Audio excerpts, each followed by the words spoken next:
Hello everyone, welcome to watch on point. मैं हूं अनुराग और आज मैं मैट्रिक्स रीलोडेड मूवी को एक्सप्लेन करने जा रहा हूं। यह हमारी मैट्रिक्स मूवी सीरीज की दूसरी एक्सप्लेनेशन वीडियो है। कहानी की शुरुआत करने से पहले मैं मैट्रिक्स मूवी के पहले भाग के कुछ ब्रीफ देना चाहूंगा ताकि आपको आगे की कहानी पूरी तरह से समझ आ सके। मैट्रिक्स यानी कि मायाजाल, जहां हम सब एक साथ सपना देख रहे हैं। मशीनों ने हमारी धरती पर कब्जा कर लिया था, लेकिन इंसानों ने सूरज को पूरी तरह से ढक दिया, जिससे कि मशीनों को ऊर्जा मिलती थी। लेकिन मशीनों को ये समझ में आ गया कि इंसानों के अंदर भी ऊर्जा होती है, इसीलिए मशीनों ने इंसानों की खेती करना शुरू कर दिया और एक सॉफ्टवेयर को डेवलप किया जिसे मायाजाल कहते हैं, जिससे धरती के सारे इंसान जुड़े हुए हैं और एक साथ सपना देखते हैं। लेकिन उन्हें लगता है कि वो सब असल दुनिया में जी रहे हैं, लेकिन वो असल दुनिया नहीं है बल्कि मायाजाल है। कहानी की शुरुआत में दिखाया जाता है कि ट्रिनिटी मैट्रिक्स के अंदर होती है। वो भाग रही होती है और एजेंट्स उस पर गोलियां चला रहे होते हैं।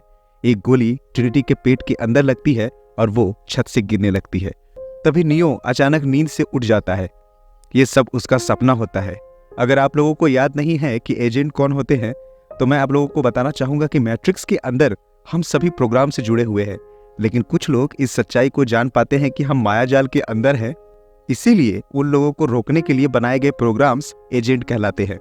उनमें आम इंसानों से कहीं ज्यादा शक्तियां होती है। आगे नियो ट्रिनिटी से अपने इस सपने के बारे में कहता है।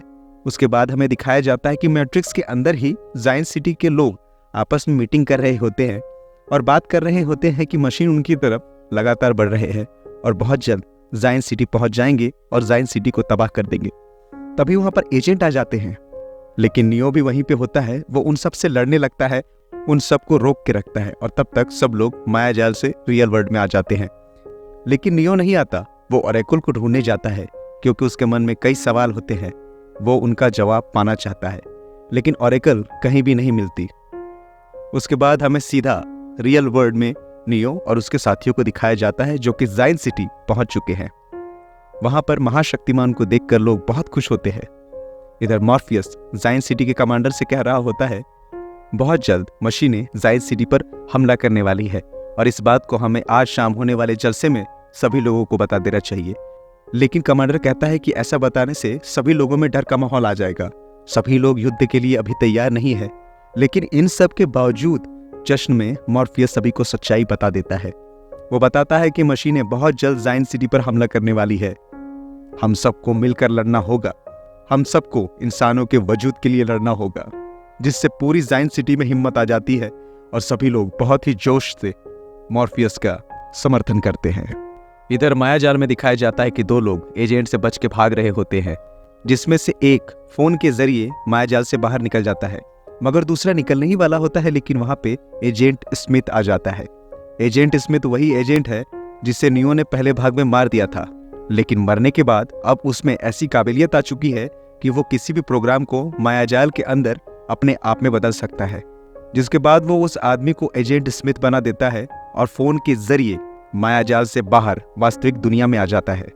तभी नियो को मैसेज मिलता है कि उन्हें मायाजाल के अंदर जाना होगा। नियो, मॉर्फियस, ट्रिनिटी और बाकी क्रू मेंबर्स जायंट सिटी से यान को लेकर चले जाते हैं। इसका पता कमांडर को चलता है। वो सीनियर कमांडर से जाके कहता है कि उन्हें यान को ले जाने नहीं देना चाहिए था, क्योंकि अगर मशीनों ने हमला किया तो हमें सभी यानों की जरूरत पड़ेगी। लेकिन सीनियर कमांडर यह बात जानता है कि मशीनों की तादाद बहुत ज्यादा है और इतने यानों से कुछ नहीं होगा। मैट्रिक्स के अंदर नियो ओरेकल से मिलता है। ओरेकल से पूछता है, क्या आप भी एक प्रोग्राम हैं? ओरेकल कहती है कि हाँ, मैं एक प्रोग्राम हूँ। तो नियो कहता है, तो फिर आप हमारी मदद क्यों कर रही है? ओरेकल कहती है कि मुझे बनाया ही इसलिए गया है। नियो के मन में कई सवाल होते हैं। वो ओरेकल से वो सारे सवाल पूछने लगता है। ओरेकल कहती है कि तुम्हारे सारे सवालों के जवाब दरवाजे के उस पार मिलेंगे जहां महाशक्तिमान का अंत है। यानी कि मैट्रिक्स के रचयिता से नियो को मिलना होगा, यानी कि वो मुख्य एआई जिसने सभी प्रोग्रामों की रचना की है।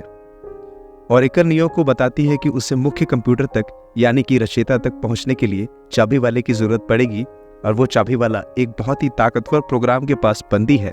नियो ओरेकल से अपने सपने के बारे में बताता है, जिसमें वो ट्रिनिटी को गोली लगते देखता है। ओरेकल कहती है कि तुम अब भविष्य देख सकते हो।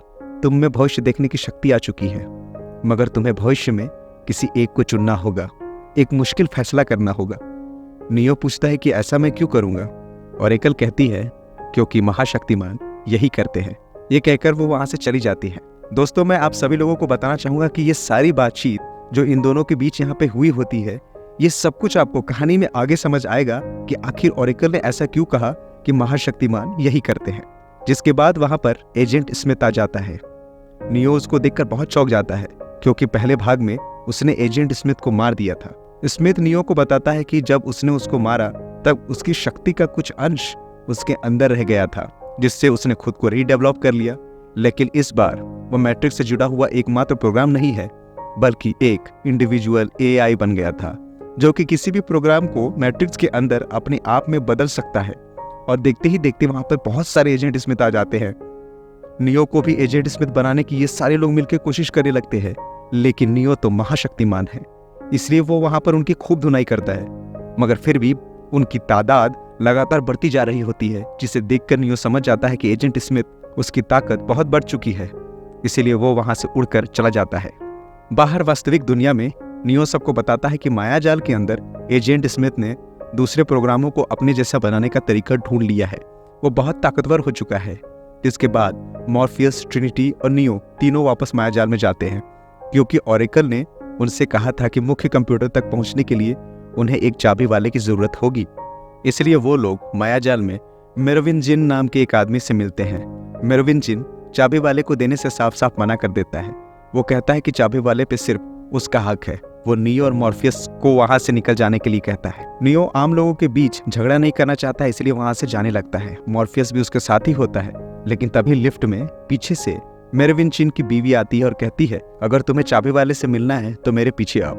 वो कहती है कि तुम्हें चाबी वाले से मैं मिलवा सकती हूँ, लेकिन तुम्हें हार जाने के तौर पे मुझे किस करना होगा। तभी नियो उसको किस करता है, जिसको देखकर ट्रिनिटी बहुत गुस्सा होती है, मगर वो मजबूर होती है। इसके बाद वादे के मुताबिक वो उन्हें चाबी वाले के पास पहुंचा देती है। तभी मेरोविंजिन अपने आदमियों के साथ आता है।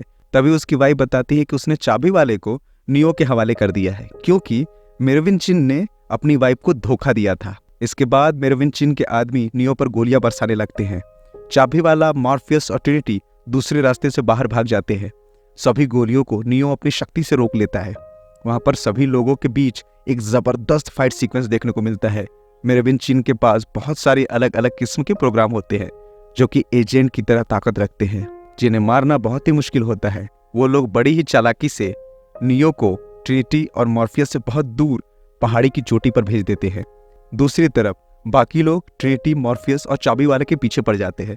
वो लोग चाबी वाले को ले जाने देना नहीं चाहते हैं। बाहर में एजेंट्स भी अब मॉर्फियस के पीछे लग जाते हैं। एक साथ दो मुसीबतें मॉर्फियस और ट्रिनिटी के पीछे लग जाती है, जहां पर फिर से एक बहुत ही शानदार चेजिंग सीन दिखाया जाता है। जिसके बाद मॉर्फियस खुद एजेंट से लड़ने लगता है और लड़ते लड़ते वो ट्रक के ऊपर चढ़ जाता है।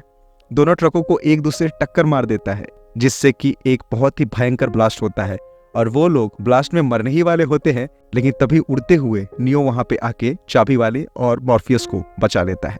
इधर वास्तविक दुनिया में जायंट सिटी का कमांडर अपने लोगों को तैयार कर रहा होता है, क्योंकि 9 घंटों के बाद जमीन को खोदते हुए मशीनें जायंट सिटी तक पहुंच जाएंगी और उन्हें युद्ध के लिए तैयार रहना होगा। इधर मायाजाल में चाबी वाला बताता है कि रचयिता तक पहुंचने के लिए नियो को एक ऐसी बिल्डिंग पे जाना होगा जहां हर तरफ बम है।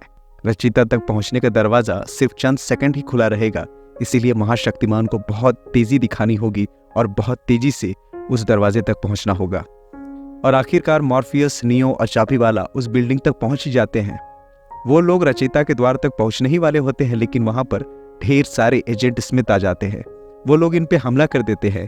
हमले में चाबी वाला मारा जाता है, लेकिन जाते जाते वो नियो को रचयिता के दरवाजे की चाबी देकर जाता है। इसके बाद आखिरकार नियो रचयिता से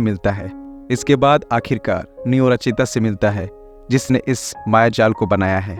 जैसा कि ओरेकल ने नियो से कहा था कि उसके हर सवाल का जवाब उसे रचयिता के पास ही मिलेगा। उन सारे बातों का निचोड़ जो कि नियो और ओरेकल के बीच हुई थी, अब जाकर यहाँ पे मिलता है। नियो रचयिता से पूछता है कि आखिर मैं हूँ कौन। रचयिता कहता है कि तुम मेरे द्वारा बनाए गए इस मायाजाल के गलती का नतीजा हो। कोई भी चीज पूरी तरह से परफेक्ट नहीं होती। तुम अभी तक 6वें महाशक्तिमान हो जो मुझ तक पहुंचा है। हर बार जब भी मैं मायाजाल का निर्माण करता हूं तो तुम मायाजाल की एक गड़बड़ी की तरह उभर के आते हो, जिससे मैं हटाने की बहुत कोशिश करता हूं, लेकिन ये गड़बड़ी हटती ही नहीं है। तुम अपने आप को मायाजाल के नियमों से अलग कर सकते हो। तुम में आम इंसानों से कहीं ज्यादा शक्ति है।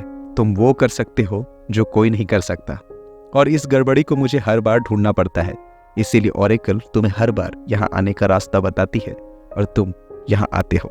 हमें मायाजाल की सख्त जरूरत है। अगर मायाजाल नहीं होगा तो मशीनों को चलने के लिए ऊर्जा नहीं मिलेगी। मैं भी मशीनों के लिए काम करने वाला एक मुख्य प्रोग्राम हूँ। जैसा कि मैंने तुमसे कहा, तुम हमारी छठवीं गलती हो। मतलब अब तक मुझसे मिलने पहले भी और महाशक्तिमान आ चुके हैं। जब कभी भी मायाजाल का निर्माण मैं करता हूँ तो वो कुछ समय तक बिल्कुल सही चलता है, लेकिन उसके बाद उसमें तुम्हारे जैसे ग्लिचेस आने लगते हैं, जिस वजह से महाशक्तिमान का निर्माण होता है। हम उस ग्लिच को ढूंढते हैं और उस मायाजाल का अंत महाशक्तिमान के मुझ तक यहाँ पहुँचने के बाद होता है। सच तो यही है नियो कि कुछ ही समय बाद जायंट सिटी पूरी तरह से बर्बाद होने वाली है, लेकिन उससे पहले तुम्हें एक फैसला लेने का मौका दिया जाएगा। अगर तुम अपने कंप्यूटर कोड को मुख्य कंप्यूटर कोड से जोड़ोगे, जिसके बाद तुम्हें एक मौका दिया जाएगा कि तुम 23 लोगों को लेकर, जिसमें 16 औरतें और 7 आदमी होंगे, जिनके साथ तुम दोबारा एक नई जायंट सिटी बसा सकते हो। और अगर तुमने ये बात नहीं मानी तो पूरा सिस्टम क्रैश हो जाएगा, जिससे कि जितने भी लोग अभी मायाजाल में जुड़े हुए हैं वो सभी लोगों की मौत हो जाएगी। आज तक जितने भी महाशक्तिमान यहाँ पे आए हैं उन सभी लोगों ने लोगों की जान को ही चुना है। लेकिन इस बार नियो बाकी महाशक्तिमानों की तरह रचयिता के ऑफर को नहीं मानता। वो रचयिता के बात को नकार देता है, क्योंकि जायंट सिटी के साथ साथ ट्रिनिटी की भी जान चली जाती। वो ट्रिनिटी से बहुत प्यार करता है, इसीलिए जायंट सिटी को तबाह होने से बचाने के लिए वहां से तेजी से निकल जाता है। जिसके बाद वहां पर एक बहुत बड़ा धमाका होता है। नियो की जान खतरे में देख के ट्रिनिटी भी वहां पे आ जाती है। वो एजेंट से लड़ने लगती है, तभी एक एजेंट की गोली उसके पेट में लग जाती है। और ये वही सीन होता है फिल्म की शुरुआत में नियो को सपना देखते हुए देखा था। ट्रिनिटी को बचाकर वो वहां से ले जाता है और एक छत के कॉर्नर पर लिटा देता है। ट्रिनिटी वहां पर अपना दम तोड़ देती है और उसकी सांसें बंद हो जाती है। लेकिन नियो कोई आम इंसान नहीं होता है, वो महाशक्तिमान है। वो अपनी शक्ति से ट्रिनिटी की सांसें वापस ले आता है और उसकी गोली को उसके पेट से बाहर निकाल देता है। इसके बाद दोनों मायाजाल से बाहर आ जाते हैं। बाहर आके नियो बताता है कि बहुत जल्द मशीनें जायंट सिटी पे हमला कर देंगी, जिसके बाद कुछ मशीनें उनकी यान की तरफ बढ़ने लगती है। ये देख के वो लोग यान से बाहर निकल जाते हैं और तभी मशीनें आकर उनके यान को तबाह कर देती है। वो सभी लोग अपने जान को बचाकर भागने लगते हैं, लेकिन नियो रुकने का फैसला करता है और अपनी शक्ति से उन मशीनों को रोक देता है। मगर ऐसा करने की वजह से नियो बेहोश हो जाता है। बाद में पता चलता है कि नियो अब कोमा में जा चुका है और आगे हमें दिखाया जाता है कि वो इंसान जिसको एजेंट स्मिथ ने अपने आप में बदल लिया था, वो मैट्रिक्स से बाहर निकल चुका है और वास्तविक दुनिया में आ चुका है। और इसी जबरदस्त सस्पेंस के साथ ये कहानी यहीं पे खत्म होती है।